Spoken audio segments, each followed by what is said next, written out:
plupart des marques e-com migrent vers Shopify. Nous, on en est sortis. Voici pourquoi, comment est-ce qu'on en retient. C'est ta citation. Comme tu le disais, on avait aussi un certain nombre de limites, un plafond. Une des réflexions était de se dire, il va falloir qu'on change notre front. On s'est dit, c'est l'opportunité de rechallenger la solution aussi du back-office. Et donc c'est à ce moment-là, on s'est dit, il faut qu'on y réfléchisse et quels sont nos scénarios. C'était un choix en effet assez audacieux pour ensuite pouvoir s'acheter cette liberté pour la suite. On sait qu'on parle avec une énorme structure, donc on sait que ça va tomber peut-être dans un néant et on ne sait pas ce qui va se passer après. Côté Medusa, plus petite équipe de leur côté, mais aussi très preneur des différents use cases des marchands. Et on a eu ce sentiment en tout cas d'être écouté et accompagné. On a cette liberté et on peut construire plein de choses dessus. Le vrai ROI de cette migration, elle se mesure plutôt sur 3 ans et pas sur 3 mois. Pour moi, la plateforme, elle doit servir le produit et pas l'inverse.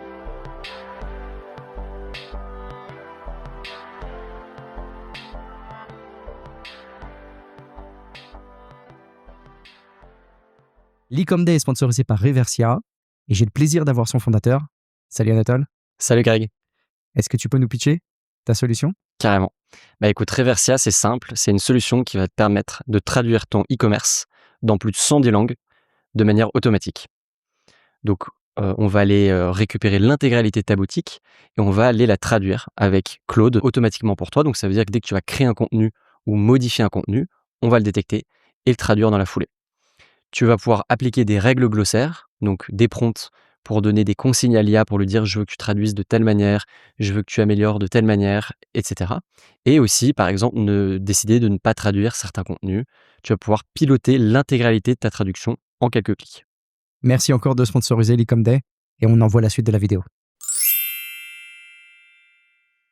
Bienvenue, Lucie de chez Gaia Bike, directrice des opérations. On va passer la pause midi ensemble. L'idée, c'est de se poser un peu sur ce choix technique qui est structurant, qui fait partie un peu, c'est peut-être une partie seulement de l'histoire de Gaia Bike, mais on va faire un focus dessus parce que ce choix, il détonne un petit peu et on l'a vu finalement quand on a posté le programme. C'était vraiment l'intervention qui suscitait le plus de réactions, beaucoup de la part d'agences qui sont des agences full Shopify pour la plupart qui réagissaient un petit peu vent debout. Pourquoi faire ça? Pourquoi ce choix? Donc on va aborder tout ça. On va essayer de se dire pourquoi vous avez fait ce choix là aussi. Pour quel avenir? Pas seulement pourquoi vous l'avez fait aujourd'hui. Et aussi te rencontrer aussi. Qu'est-ce que tu fais? Comment t'en es arrivé là? Et je vais te laisser du coup un petit peu la parole, le temps que je mette le bon slide sur la vidéo. Ça marche, merci Kevin. Bonjour à tous et enchantée. En effet, ravie de pouvoir partager ce retour d'expérience aujourd'hui. On sait en effet que ça va pouvoir être utile, en tout cas je l'espère, à un maximum d'entre vous. Donc moi, c'est Lucie, je suis responsable de l'expérience client et des opérations chez Gaia. Donc j'ai 3 casquettes. La première, la partie digitale et c'est ce sur quoi on va revenir aujourd'hui. La casquette vente avec tous nos canaux physiques aussi et puis toute la partie opération avec le service client. J'ai démarré mon parcours en conseil en marketing digital et marketing client dans plusieurs secteurs, le tourisme, la distribution ou les médias. Et ensuite, j'ai rejoint Evaneos en tant que responsable de l'offre, à la fois pour travailler sur le fond de l'offre et puis comment on présente l'offre en ligne et aussi tous les outils qu'on propose à nos agences de voyage pour pouvoir travailler aussi sur cette offre. Donc, plutôt un parcours, on va dire, de service et du digital, avec toujours cette envie de travailler sur l'expérience client et tous les parcours des clients pour qu'ils puissent trouver la bonne offre qui leur corresponde tout au long de leurs besoins dans les différents parcours. On l'a dit en intro, la plupart des marques e-com migrent vers Shopify. Nous, on en est sortis. Voici pourquoi, comment est-ce qu'on en retient. C'est ta citation. Yes. On va en reparler. Mais effectivement, ce qui m'intéressait, et j'ai mis dans cette première slide, donc ton parcours tech avec un point d'interrogation, parce que finalement, pourquoi tu es aussi au cœur du digital chez Gaia? J'ai l'impression que tu l'étais déjà dans ta précédente expérience, sur ce que tu nous dis là, parce que finalement, directeur des opérations, c'est souvent un poste très large dans une entreprise, et toi, j'ai l'impression que tu es vraiment au cœur du digital.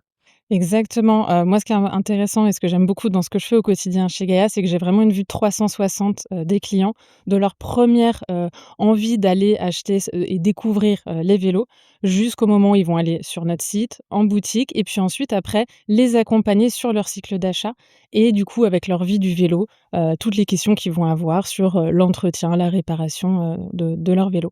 Et sur la partie digitale, en effet, c'est quelque chose que, voilà, qui m'anime depuis, le début de mon parcours professionnel sur, plein d'aspects. Mais en effet, aujourd'hui, moi, je vais parler avec vraiment une casquette, métier, business, de tous les choix qu'on aura fait là-dessus. Un petit peu moins sur la partie pure technique. Donc si à un moment, il y a des questions, on va dire vraiment sur, le code, la stack et cetera, il y a des choses que j'aurais moins à partager aujourd'hui. Mais avec plaisir pour prendre toutes les questions et puis potentiellement un jour refaire un autre Rex, plus technique avec les personnes qui Oui, oui. sont, disponibles à ce Ouais, moment-là. pour le focus Liquid vs JavaScript, on repassera. Il y a pas de problème, mais je pense pas que c'est ce qui nous intéresse le plus aujourd'hui. Ce qui nous intéresse, c'est vraiment, pourquoi ce move? Déjà, qu'est-ce qui était la stack avant, le stack Exactement. technique avant? Pourquoi ce move et qu'est-ce que ça vous a apporté? Et surtout, qu'est-ce que ça peut vous apporter dans le futur? Je me permets du coup de passer le slide. On voulait faire un petit focus sur Gaïa, parce que tout le monde connaît pas Gaïa. On voit une fois qu'on connaît Gaïa, moi, pour mon expérience personnelle, c'est une fois qu'on connaît Gaïa, on le voit partout. On reconnaît partout les vélos, les roues blanches, les couleurs pop. Mais Gaïa, c'est quoi? Yes, je vais effectivement présenter Gaia et c'est important pour comprendre aussi pourquoi on a fait ces choix-là aussi sur la partie stack, c'est qu'on a un produit qui est en effet assez particulier. Donc les vélos Gaia, ce sont des vélos électriques pour les familles urbaines, fondés en 2021. Et donc moi j'ai eu cette chance de rejoindre Gaia en tant que première salariée et de construire toutes les différentes briques. Donc aujourd'hui dans mon retour d'expérience, c'est aussi le tout démarrage, c'est-à-dire quand je suis arrivée, mais il a fallu construire le site e-commerce qui n'existait pas, construire la boutique, etc. Ça, on va dire c'est un chapitre à part. Les vélos Gaïa, donc pour les familles urbaines, on est présent partout en France, aussi en Belgique et puis l'idée c'est, on en reparlera aussi sur, les perspectives d'avenir, d'aller aussi, dans d'autres pays à l'international. Notre positionnement, il est assez clair aussi, c'est, de travailler sur les besoins et les usages, de nos clients.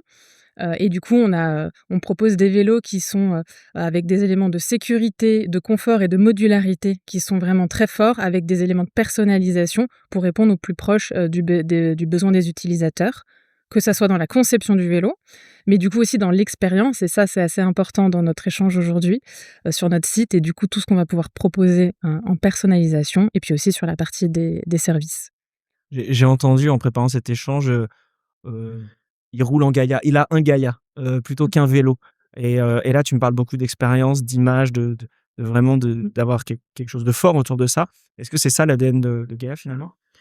En effet, on parle de plus en plus d'avoir un Gaïa. On a même des clients qui, nomment leur vélo Gaïa et quand ils échangent au service client, on a par exemple une cliente qui appelle son vélo Cheddar parce qu'elle a un joli vélo corail, OK. depuis le début et voilà chacun, voilà ça cette vraiment il y a une connexion avec nos clients qui est forte et vraiment cet attachement aussi, à la marque, pour tous nos clients. OK. Alors du coup, on parle de l'expérience, de l'expérience utilisateur. C'était quoi le début? Parce que toi, tu es arrivé vraiment au début de Gaïa, au début du coup de cette aventure, entrepreneuriale et Mmh. aussi du coup digitale, parce que c'est ce qui va nous intéresser, l'e-com. Quel était le début de l'e-com chez Gaïa, déjà? Et j'aimerais bien si on pouvait remonter, parce qu'il y a eu une migration, spoiler Mmh. alert, c'était dans le titre. Vous avez migré vers Medusa, mais est-ce que c'était, ce site Shopify qui était en place dès le début ou vous avez eu beaucoup de versions?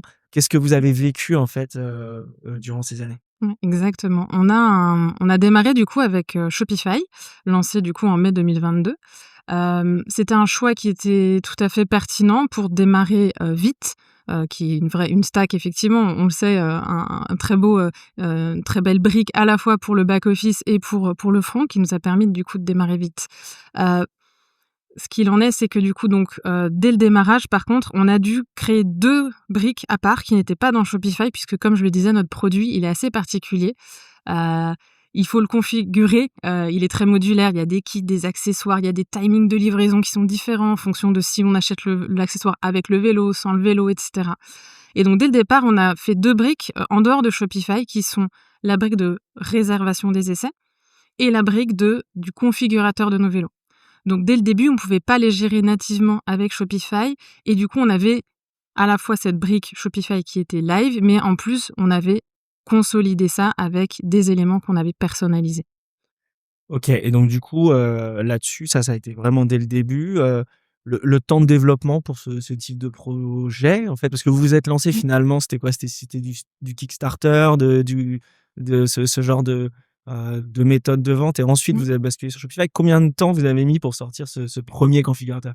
Ça a été assez rapide puisque du coup, on l'a lancé en mai. Moi, j'ai rejoint, je crois, en février, quelque chose comme ça. Il y avait déjà quelques petites étapes qui avaient été entamées, mais voilà, on a lancé assez rapidement notre brique, e-commerce puisqu'effectivement, c'est le cœur du sujet. On est vraiment une DNVB, même si et ça paraît, ça c'est très important quand même de signaler, dès le démarrage, on avait à cœur d'ouvrir notre showroom à Paris pour pouvoir rencontrer nos clients et avoir tous les échanges et tous les feedbacks pour continuer à améliorer à la fois notre produit, bien entendu, mais toute notre expérience autour, de l'achat et du produit.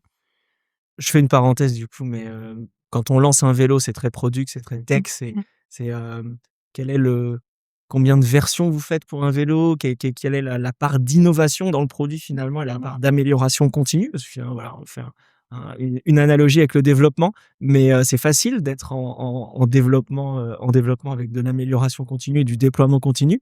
C'est un peu plus dur quand on fabrique des vélos. Comment ça fonctionne? Exactement, c'est pas aussi facile sur la partie pure, on le dit d'ailleurs, souvent: «Hardware is hard». Ouais, Voilà. voilà. Non pas que le software soit si facile non plus, mais on a quand même réussi et depuis le début, de Gaïa, on avait aussi un choix de faire des petits batchs de vélos et de coup de pouvoir itérer entre chaque batch pour faire des petites améliorations au fur et à mesure. Donc sur nos premières versions, le compact et le cargo, on a eu beaucoup d'itérations pour pouvoir améliorer les choses au fur et à mesure. Et puis, on apprend aussi, au fur et à mesure et on avait lancé 2 nouvelles gammes et on y reviendra. C'est aussi pour ça qu'on a fait ce choix de changer, de site et de basculer parce qu'on avait de gros changements en 2025, côté Gaïa. Super. Revenons donc à cette histoire sur Shopify. Vous lancez sur Mmh. Shopify, vous avez un configurateur, un moteur de résa que j'imagine est plugué à du Calendly ou ce type de solution tierce. Exactement. Ça, pour moi, au niveau du dev, c'est un peu anecdotique. Pour moi, l'enjeu est vraiment sur ce configurateur, mais tu peux me contredire, tu as le droit. L'enjeu est sur le configurateur, on est d'accord? Oui. À quel moment vous vous dites: «Là, on atteint un plafond, on est au bout de la solution, on a un problème» et qui le dit? Alors, on se le dit, collectivement côté Gaïa, fin 2024 puisqu'en 2025, c'est une année charnière pour Gaïa pour plusieurs choses. La première, c'est qu'on va lancer un nouveau canal de distribution, le réseau des revendeurs. Au démarrage, on était, uniquement côté Gaïa avec le site et puis du coup, des test riders qui faisaient essayer les vélos dans les différentes villes, en France. En 2025, c'était notre année de lancement de notre réseau de revendeurs. Donc déjà, un nouveau canal de distribution, c'est quelque chose qui est hyper important aussi dans la manière de fonctionner dans une entreprise et donc évidemment des impacts sur la partie, site e-commerce et back office. Le deuxième gros changement, c'est qu'on allait lancer 2 nouvelles gammes. Donc, en avril 2025, une toute nouvelle gamme. On n'allait plus avoir uniquement 2 vélos, le compact et le cargo, mais on allait avoir aussi notre nouvelle gamme, l'incroyable, avec le court et le long. Et dans l'année 2025, en septembre, on change nos vélos, comme tu le disais, en termes d'itération, là, gros changement.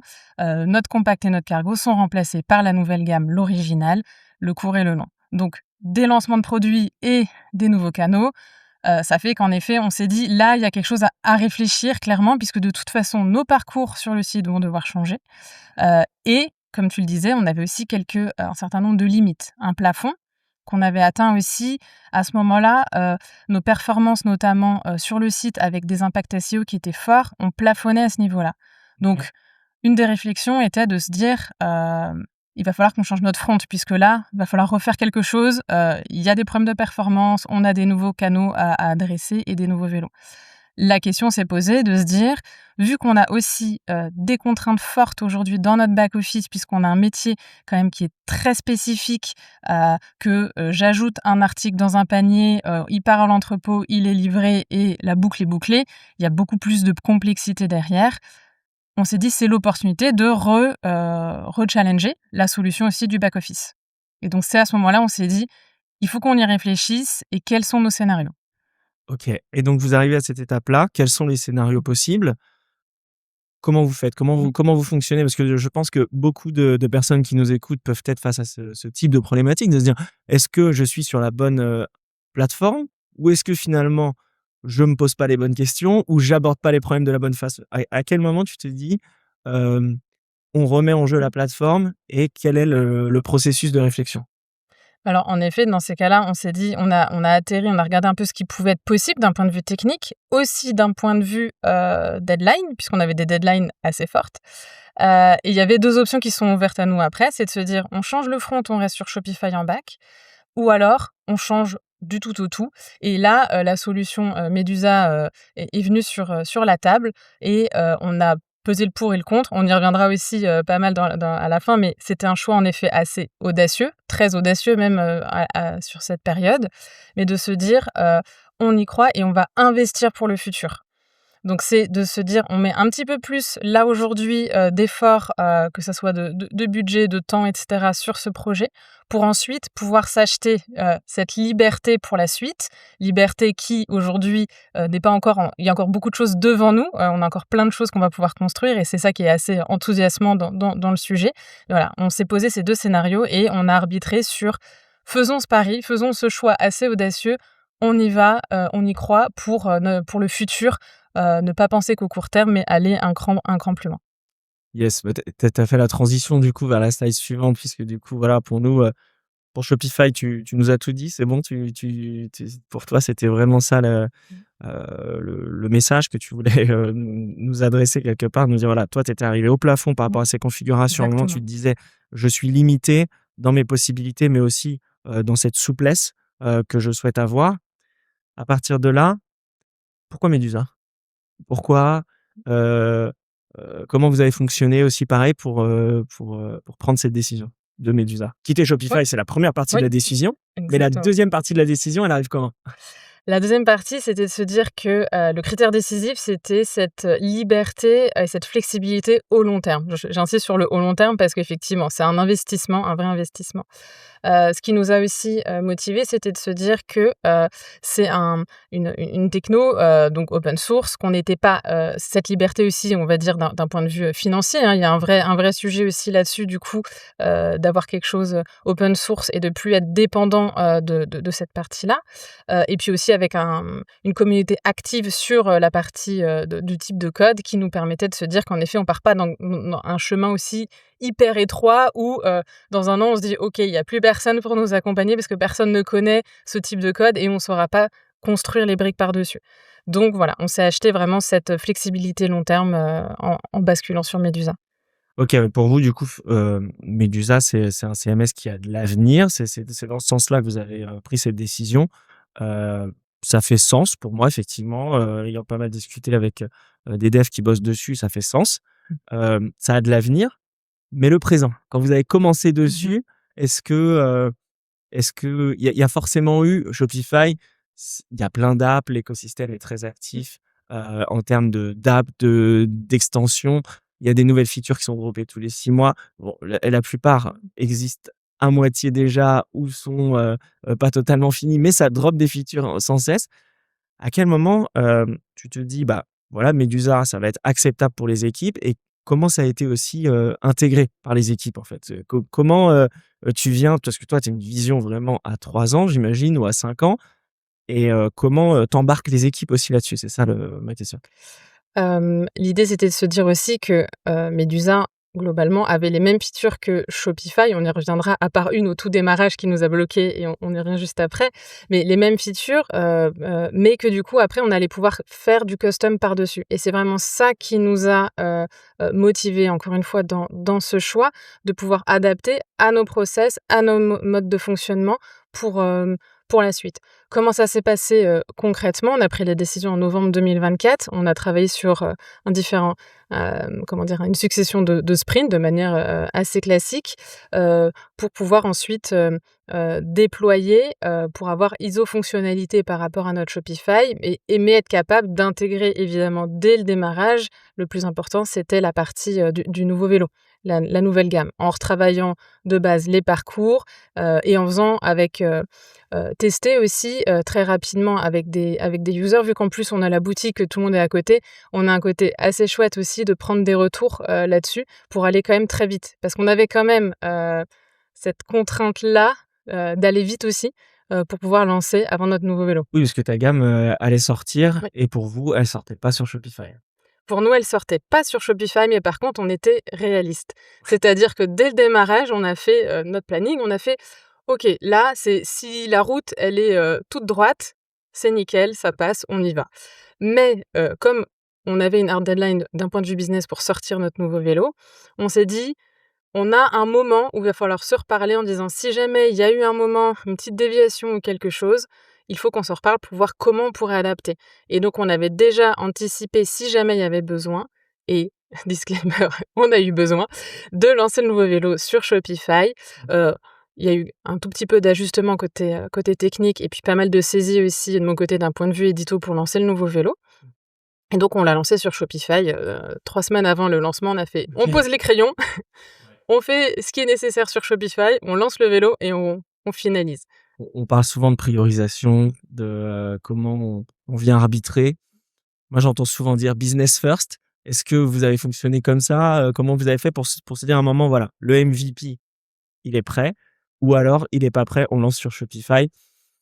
Comment tu fonctionnes dans ces moments-là? Bah, en effet, il a fallu trancher ce qui nous a manqué, et là, c'est, dans le Rex, encore une fois, on a dit c'était en toute transparence. Il nous a manqué, une feature qui était hyper importante pour nous sur Shopify, qui n'était pas encore prête sur Medusa et ça, on l'avait pas vu quand on a pris la décision en novembre elle ne serait pas encore prête à ce moment. C'est la feature toute, simple qui est le draft order et de créer des commandes via le back office. Puisque nous, comme je le disais, on a une grosse partie de notre business sur notre, site e-commerce, mais on a aussi, pour plein de use cases différents, besoin de créer des commandes via notre back office. Et ça, c'était pas dispo au moment où on voulait sortir et c'était un no-go de sortir sans cette, feature-là. Donc là, on a fait: on pose les crayons, on lance sur Shopify. On a poussé avec les équipes, on a travaillé main dans la main avec les équipes Medusa pour qu'ils puissent accélérer. Jusqu'au bout, on a cru que ça serait possible et en fait, on est arrivé à un moment où, c'était plus possible, donc on est resté pragmatique. On a fait ce choix de sortir du coup sur Shopify. C'est intéressant ce que tu me dis, on va y revenir. Ce que tu as dit, on a travaillé avec les équipes Medusa. On va revenir sur cette phrase juste après, mais j'aimerais juste revenir voilà, sur cette draft order. La draft order, souvent dans les CMS e-com de base, elle n'y est pas. Parce que finalement, c'est un peu contre nature. On se dit, j'ai pas besoin de créer des commandes à la main, les gens commandent en ligne.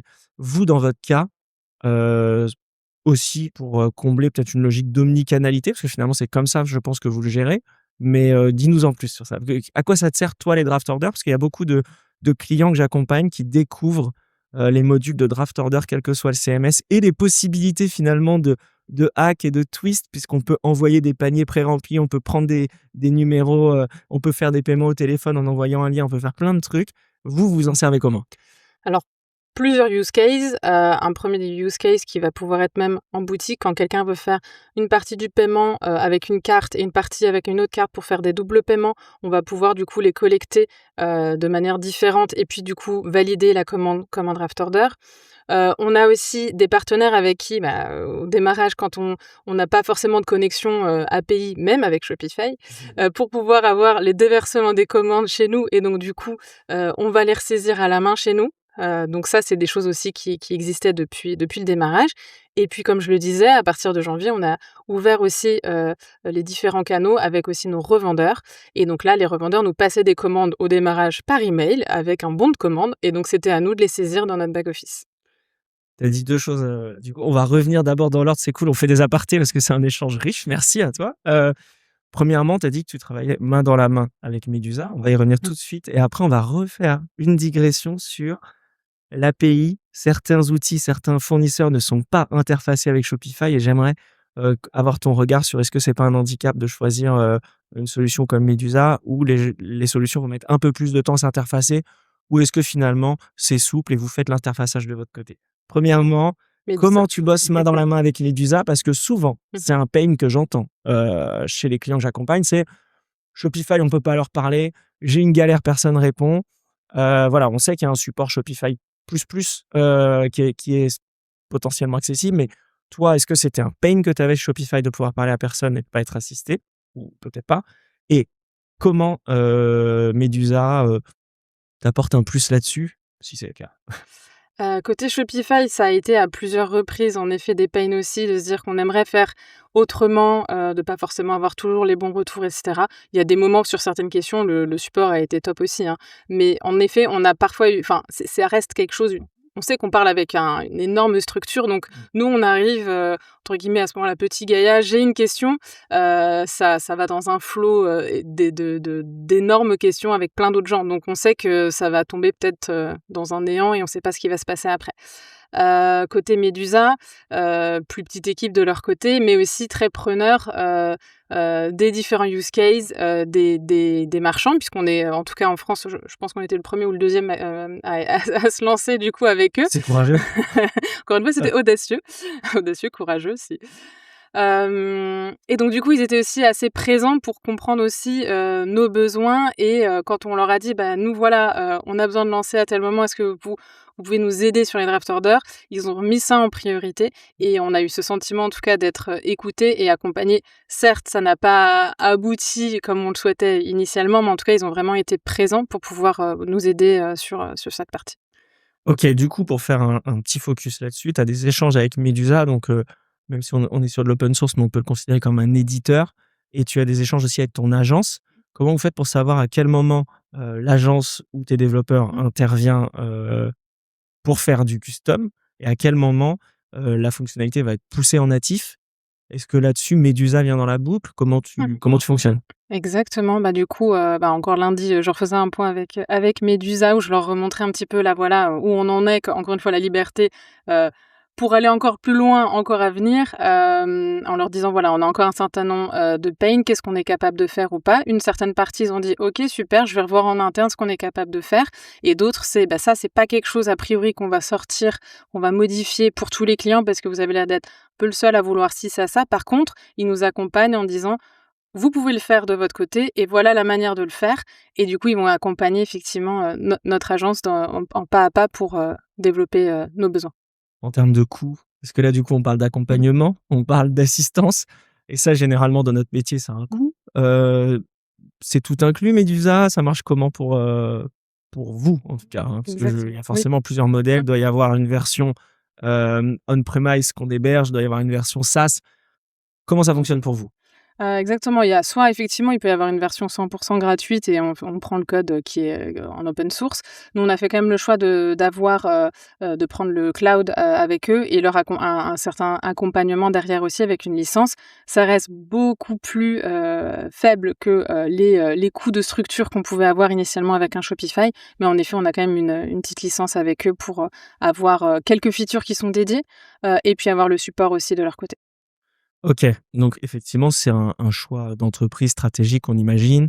Te dire, comment tu le décris là à l'instant, j'imagine que du coup, c'est un investissement aussi qui vient rentrer à l'actif de l'entreprise. Je possède mon stack, je viens développer des features et tout ça, ça vient valoriser Gaïa. Hem, je pense est-ce que ça a un poids ça dans les discussions quand vous réfléchissez à migrer, de se dire: «Je vais être propriétaire, ça va être un actif Gaïa» ou finalement vous, votre boulot, c'est de vendre des vélos? Alors, je veux dire les 2. Notre boulot, c'est de vendre des vélos. Mais en effet, c'est quelque chose, on a un ADN, avant tout digital aussi. Mmh. On vend un produit physique, des vélos, mais dans notre manière de fonctionner, la manière dont on s'est construit, un ADN assez digital et ça nous permet d'avoir, un avantage aussi compétitif, de pouvoir vraiment, avoir quelque chose qu'on peut, travailler et customiser, de notre côté. Et peut-être je me dis aussi parce que là on a parlé du début, on n'a pas encore été au bout de la migration, peut-être raconter aussi comment, à la fin ça s'est passé donc Ouais. pour, finalement les draft orders sont sortis. On a finalisé tous les développements et on avait une nouvelle, deadline qui était en septembre, on sort notre nouvelle gamme de vélos et donc là, cette fois-ci, on était prêts. On avait pu avoir tous les éléments et on a pu tenir cette deadline à la fois business et à la fois, du coup, sur ce lancement digital. On a basculé, du coup, c'est un basculement sec. Je me souviens encore de ce 16 septembre où on a dû cliquer sur le bouton. Aïe, aïe. Hem J'étais sûre à 99 que tout allait fonctionner et qu'on aurait des commandes et j'étais sûre à 100 qu'on aurait des bugs à fixer, parce que, on savait que même si on avait, travaillé, Mmh. et fait plein de tests, on allait avoir des edge cases et qu'il allait y avoir des choses à fixer et Ça a été le cas. Ça a été le cas. Ça a été le cas dans les deux sens. Ça s'est très bien passé. Ouais. Le site a fonctionné. On a eu nos premières commandes dès le premier jour, sans aucun souci. Et ça a été le cas aussi. On a eu des bugs qu'on a dû revoir au fur et à mesure. J'ai noté que tu avais un pain autour du SEO sur Shopify. Aujourd'hui, déjà, deux questions dans une. C'est pas la première fois, mais je le refais. Deux questions dans une. La migration côté SEO. On a vu la courbe qui se casse puis qui remonte après. Comment ça s'est passé? Et après, qu'est-ce que ça t'a apporté, Médusa, sur ce pain-là qui était identifié? Alors en effet, sur cette courbe-là, et ce qui s'est passé aussi, c'est qu'en parallèle, il y a deux choses. Et quoi qu'il se passe, je vais même répondre de manière plus globale. Quand on fait une transition forte comme ça, il y a rarement qu'un seul effet qui est je change mon site. Là, comme je le disais, on a sorti des nouveaux vélos. On était sur une saison encore différente. Il y a les contextes marchés, etc. Ce qui fait que dans les analyses, il y a tout ça à prendre en compte. Aujourd'hui, effectivement, le SEO est en forte progression, donc c'est quelque chose de très positif. C'est pas uniquement lié au site digital, mais à plein d'autres éléments. Donc c'est pas toujours évident de sortir uniquement cet insight. Oui, c'est vrai qu'on a tendance à oublier ça. On entend, j'ai migré sur Shopify, j'ai gagné 10% de CA, j'ai gagné 1% de conversion, mais qui a migré d'un stack vers une autre en reproduisant exactement le même site avec les mêmes produits et les mêmes stratégies d'acquisition? Je pense que l'exercice est un peu idiot, mais finalement, pour savoir vraiment l'apport d'une plateforme, ce serait peut-être l'exercice qu'il faudrait pousser. S'il y a des questions dans la salle, n'hésitez pas à les poser. On est un peu en différé, donc on les aura un peu en décalage et on essaiera d'y répondre, mais n'hésitez pas. On va du coup essayer de se dire si c'était à refaire, tu le refais? Tu le refais comment? Qu'est-ce que tu ne refais pas? Qu'est-ce que tu refais? Si des gens y pensent dans notre assistance, peut-être que ça peut leur apporter quand même Vraiment. de précieux insights. Alors, je pense on refait, mais différemment. Je pense que c'est un peu la balance, c'est-à-dire que, qu'est-ce que ça nous apporte aujourd'hui? Donc on refait, pourquoi? Parce qu'on a beaucoup de bénéfices. On a pu retravailler tout le système du configurateur. On a pu lancer, dès janvier, notre checkout dédié aux revendeurs, vraiment personnalisé comme on le souhaitait. On l'a dit, on a quand même un sujet qui est en forte progression sur la partie, SEO. Et puis, c'est à noter aussi les coûts, on a une dépendance à des fees fixes qui sont, beaucoup moins, importants que précédemment. Donc ça vraiment, on a vraiment progressé sur un certain nombre de points, y compris du coup de se dire que maintenant, on est ISO fonctionnalité, on a fait déjà même des belles améliorations et le meilleur est à venir. On peut construire, on a cette liberté et on peut construire plein de choses dessus. La nuance, plusieurs choses, peut-être pas forcément, on a voulu corréler, et c'est logique, c'est aussi pour ça qu'on s'est posé la question, ce lancement avec un énorme lancement business, donc avec un timing très serré. Ce timing très serré a fait qu'on a dû faire des choix forts en interne de ressources et du coup, on a été accompagné sur la partie PM en externe. C'est probablement ça aussi qui nous a fait voir un peu trop tard le sujet des draft orders, par exemple. Autre impact, côté CRM, on n'avait pas autant pu anticiper la charge que ça allait représenter de devoir tout reconstruire. Parce que finalement, quand on est sur Shopify, il y a un certain nombre d'éléments qui sont déjà préconstruits avec du coup, donc nous on utilise Klaviyo pour les citer et du coup qui se parlent de manière très fine et très précise. Là, il a fallu reconstruire des éléments et donc on a dû retravailler ça après coup. Donc il faut pas sous-estimer, vraiment ça serait peut-être ça le message, ce temps de préparation, ce temps et ce temps-là pour tous les métiers. Voilà, si ça peut te... OK. Et au niveau de Klaviyo, concrètement, du coup, c'est des données qui remontaient nativement de Shopify. Il y avait sûrement des hooks, qui te remontent toutes les commandes, qui te déplacent peut-être des clients dans des segments de prospects, premier achat, clients fidèles, ce genre de choses, ou de matrices RFM qui se construisent automatiquement. Qu'est-ce qui ne remontait plus une fois que vous avez migré? Est-ce que tu l'as en tête? Est-ce que tu peux nous donner un exemple là-dessus? Alors là, les personnes les plus précises seraient sur Mathieu côté CRM chez nous et l'agence qui donnerait les bons détails. Si certains sont intéressés, n'hésitez pas à nous redemander après coup. Mais en effet, je sais qu'il y a eu un gros boulot qui a dû être fait après coup pour bien reset-up tous les éléments, même si on avait évidemment bien travaillé tout notre plan de tracking, nos GTM, etc. Ça, c'était quelque chose de toute façon qui était vital, bien entendu. Mais certains éléments côté CRM étaient quand même pas fait comme on le pensait initialement et ça nous a demandé un petit peu beaucoup même de retravail, Ok, après c'est coup. surtout un peu une Mmh. sous-estimation de trous dans la raquette sur de la Mmh. remontée de données, de flux. C'est super dur à anticiper tous les cas d'usage et tout ce qui va manquer quand on va migrer. Finalement, ce qui a été vraiment changeant dans votre démarche, qui a été game changing, c'est que je pense que vous aviez un drop produit, vous deviez sortir un produit. Sinon, peut-être que vous auriez pris quelques mois de plus et que ça serait passé encore de manière plus seamless. Mais tout le monde fonctionne comme ça. Je crois qu'il y a quand même assez peu de mise en prod dans notre métier.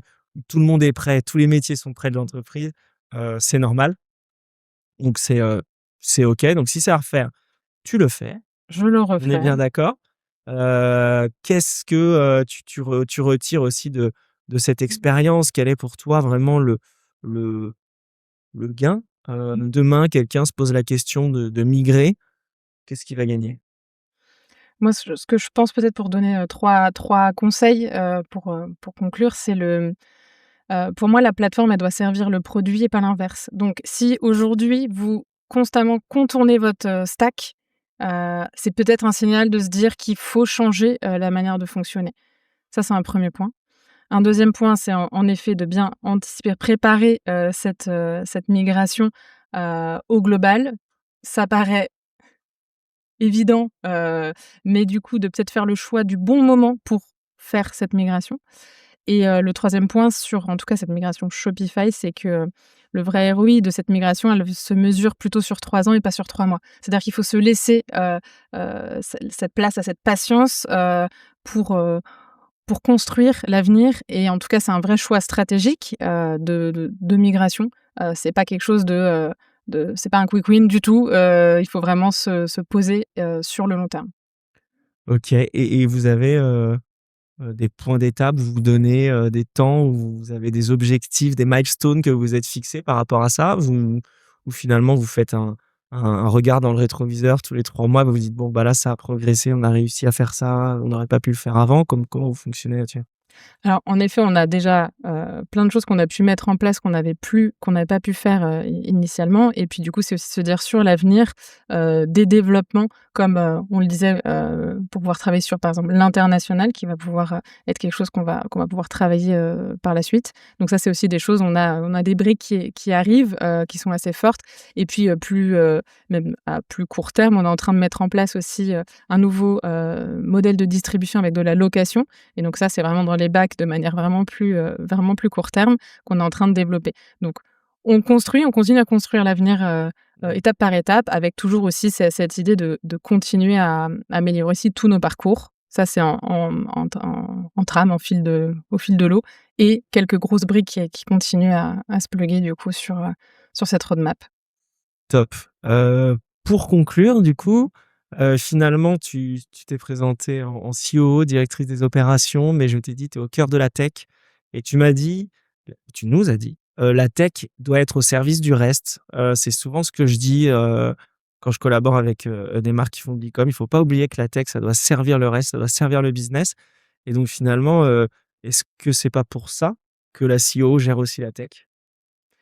Moi, je dirais même un tout petit peu différemment, une petite nuance, c'est, il faut que ça serve le produit, mais le produit n'est pas seul, il y a toute l'expérience derrière et ça se construit quand même avec toute l'équipe. C'est-à-dire qu'il y a, ce produit, en l'occurrence nous, ce sont les vélos, mais qu'est-ce qu'on va proposer autour? Donc tous les services qu'on va pouvoir proposer, les assurances et cetera, la partie des paiements et puis plus globalement aussi toute cette expérience et l'expérience online, l'expérience, sur en magasin avec nos revendeurs et cetera. Ça, c'est quelque chose de 360 qu'on doit construire tous ensemble et j'opposerai pas autant ce côté comme tu l'as fait.